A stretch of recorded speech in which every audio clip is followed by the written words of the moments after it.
Hey guys, it's time to buckle up because we have another good story from Roller Reddit. Rule #1. Don't cheat on me. In 2008, I met this amazingly awesome girl in school.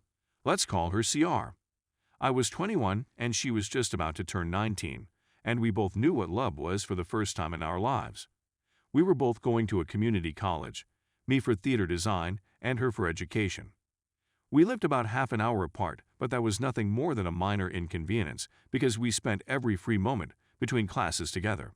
Come to think of it, that slight distance was actually pretty nice because being home at least forced us to focus on homework and taking care of ourselves, and visiting each other at home was that much more special. CR graduated with her associates in 2009 and moved away to a state school to finish up her degree in early childhood special education. Like before, the distance was not a concern because it was a short train ride away and I'd spend 1 or 2 weekends a month down there with her. I proposed to her on Valentine's Day 2010. School wasn't really my thing, and I ended up enlisting in the USAF that following May and got moved halfway across the country to a place neither of us had ever imagined visiting. However, like before, we wouldn't let distance get in our way. Now it should be noted that her mom did not like me. I still don't know why, but she was always the loudest, rudest, most annoying and disrespectful CNT bag I've ever met. She was from the city, and she married into a family of farmers that owned the land since the 1870s, so that may explain part of her malice. From here on, evil bit is EB. Another thing to know is that I have a great memory, and this will be important later on in the story anyway. Back to the military. I had a 2-week break between my training and leaving for my first, and only, duty station, which just happened to be over Christmas and New Year's. Even though we were engaged, we hadn't really put any consideration into actually getting married. She wanted something small with her family and cousins, and I was completely okay with going to a courthouse and getting it over with. I don't want to sound like I was trying to pressure her into that, but the way I saw it, I would be living in barracks in a few weeks, and being married would get me a full monthly housing allowance, which I would say to have a wedding ceremony when we had time in another year or two. Basically, get married now, don't tell anyone, because they would all get hella upset for not being involved, and have a fake wedding ceremony that would include both of our families and friends. It turns out that because I was living in barracks, I wasn't allowed to collect the housing allowance, and when, 6 months later, they realized I was actually married, kicked me out, and made me get a house on base. Either way, we didn't get married when I was home on leave and took an Amtrak train out west. I highly recommend traveling cross-country by train if you have the time. The first time we were able to see each other after that was during her spring break, which was the first part of March. CR and I finally eloped in a courthouse and spent the next few days glued to each other like every young married couple should. I flew back home for a couple weeks in June, and this is when things started to unravel. Easter Seals, for those who don't know, run summer camps for special needs kids, and my new wife volunteered to be a counselor for the last 7 weeks of the summer. The last time I saw her that summer was just after her June birthday when I dropped her off at camp. The rest of the summer was hit or miss getting in touch with her since she was on the clock 24 hours a day for 5 days a week, and I completely understood her commitment to those kids. When she was back in school the following fall, she became increasingly distant, making excuses about how her phone would be randomly dead at oddly predictable times every week. She flew out to spend Christmas with me in our new house, technically a mostly empty duplex, and things felt amazing like they had been. After that, however, she went back to being super reclusive like she was the previous semester. Fast forward to May 2012. I took a whole month of leave to fly home for her graduation and to help move her in with me. I barely recognized her. Every bit of CR communication with me was forced and so phony that I should have known what was really happening all along. She had set up what she called mock interviews with a couple grade schools near her hometown, and I actually believed that she was doing it just to get experience interviewing. What an idiot. When I finally started to catch on to how serious she was about getting a job in our home state, she broke down crying and made it seem like I was forcing her to choose between me and her career, and of course I wanted to put our marriage before anything else. Obviously, I returned to base without her. A couple weeks later, I pressured her into telling me what the hell was going on. She fell in love with one of her fellow camp counselors and let the affair go on for about 9 months, with claims that she was going to tell me but didn't know when. The usual too guilty to tie your own shoes, and she honestly expected me to walk away from our relationship right then and there. No, I fought tooth and nail to hold us together for 2 months before filing the divorce. I'm skipping a bunch of sappy details here, but the divorce was filed late August and became final at December. Mandatory 90-day waiting period in my state. That the pain I suffered in that one-sided relationship is something I would never wish on anybody unless that truly deserved it. Apparently, EB whispered all kinds of lies to her about how I joined the military to get away from her, and actually had the gall to blame me for all the crying and misery her oldest child was going through. My soon-to-be ex never admitted who was blaming me for everything, but I was really close to her dad and siblings, so I can't imagine that they would ever suspect me, but EB was so manipulative that by Halloween they had all turned against me. At that point I had it. I was near suicidal and my anxiety attacks were hitting basically every day. I was miserable, tired of being lied to, tired of the slander, tired of being the bad guy when I was the one who was attacked here. It started with sending texts to her brothers and sisters saying, "Hey, I'm actually your brother-in-law. Nice to know that we don't keep secrets, right?" CR exploded, but that was just the beginning.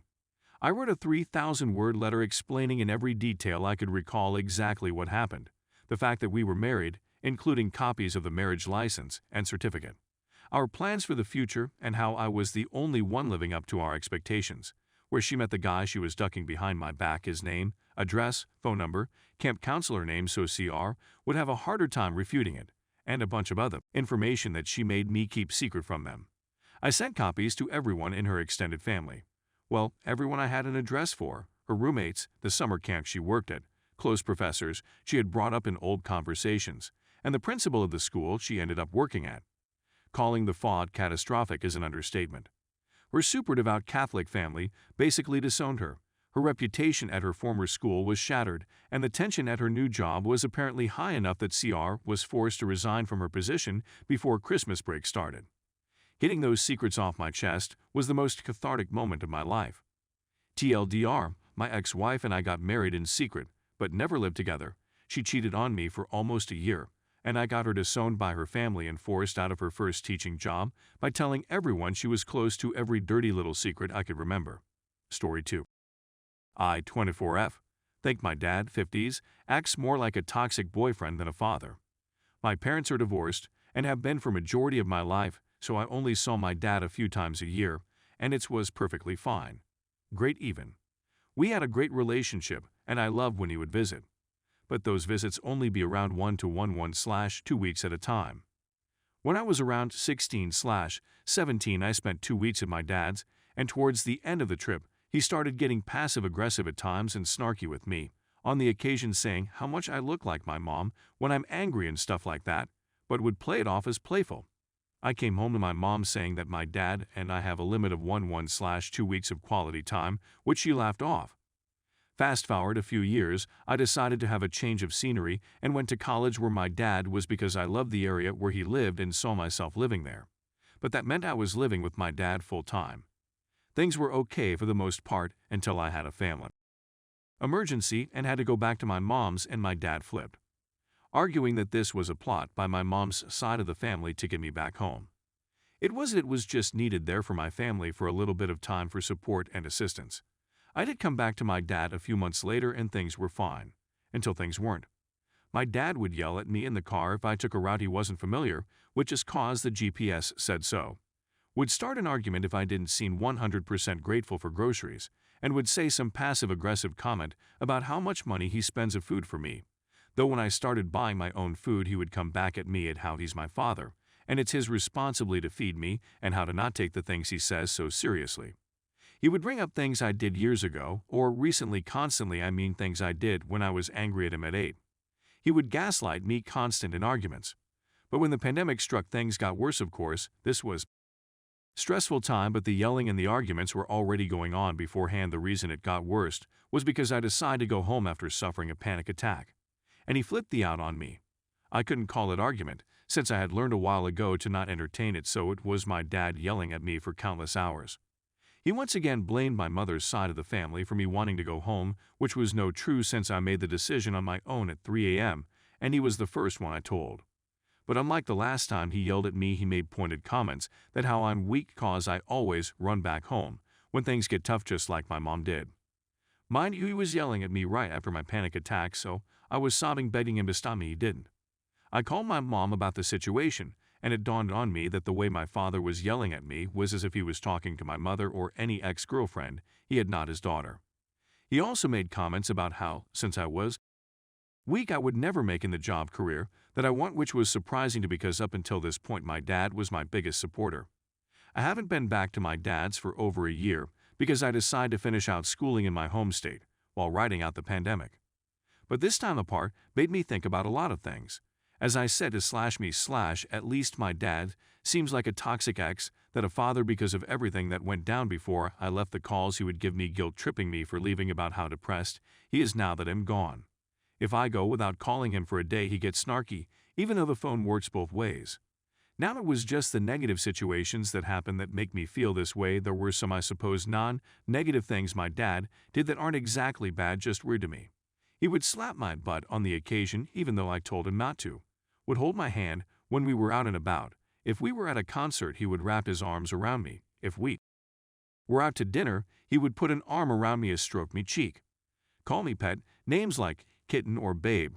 It's little things. Nothing terrible, just weird to me. It could be not weird at all and could all just be me. I would always water it down to the fact that my dad didn't really have experience raising a daughter besides a toddler and doesn't know how to act. I'm supposed to move back with my dad the following year while look for employment in his state, but at this point I'm aiming to wait so I can save money and hopefully move to that state with a partner or with a friend, because I feel the way things are currently, moving back in with him would just lead to the ruining of our relationship. This is more venting than advice, cause I wanted to get this all off my chest and see if it's just me backing a big deal of nothing. I can't ask my friends, since they already don't like my dad because he can be judgmental more often than not. Now, if it is weird, what boundaries can I place without hurting him, or what to do at all? TLDR, I personally feel like my dad treats like an ex than as his daughter.